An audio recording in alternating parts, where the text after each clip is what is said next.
ಸಮಯದಲ್ಲಿ ಅವರು district incharge ಆಗಿದ್ದರು ಮೈಸೂರಲ್ಲಿ ಬಹಳಷ್ಟು ಸಹಾಯವನ್ನು ಮಾಡಿದ್ದಾರೆ ಮತ್ತು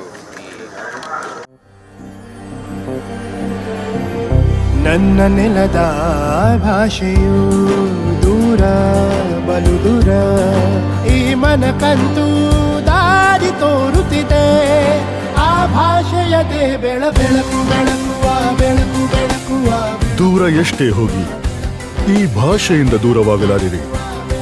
ವಿಮಲ್, ನಮ್ಮ ಭಾಷೆ ಕೇಸರಿ.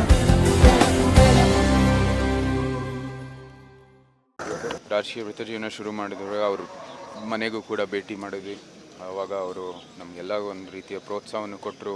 ಅವರೇ ಇದು ಆರೋಗ್ಯಕಾರರಿದ್ದರೆ ಅವರು ಹೇಳಿದರು, ಬಂದು ಪ್ರಚಾರನೆ ಮಾಡ್ತಾಯಿದ್ರು ಅಂತಲೂ ಕೂಡ ಹೇಳಿದರು. ಸೊ ಆ ನಿಟ್ಟಿನಲ್ಲಿ ಇದು ಭಾಳ ಒಂದು ದುಃಖವನ್ನು ಉಂಟಾಗಿದೆ. ಅವರ ಆತ್ಮಕ್ಕೆ ಶಾಂತಿ ಸಿಗಲಿ ಅಂತ ಪ್ರಾರ್ಥನೆ ಮಾಡ್ತೀವಿ.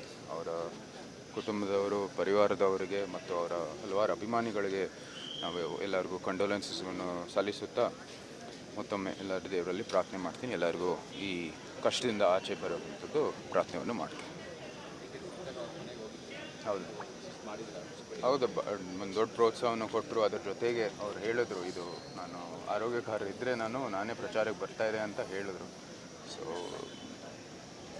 ಹಿರಿಯ ನಾಯಕರು ಚಾಮರಾಜನಗರ ಇರ್ಬೋದು, ಮೈಸೂರಲ್ಲೂ ಕೂಡ ಭಾಳಷ್ಟು ದೊಡ್ಡ ಕೊಡುಗೆ ಇದೆ. ಹಲವಾರು ಅಭಿಮಾನಿಗಳಿದ್ದಾರೆ. ಎಲ್ಲರಿಗೂ ನಮ್ಮ ಕಂಡೋಲೆನ್ಸನ್ನು ಹೇಳ್ತೀನಿ. ಆಯಿತಾ? Thank you.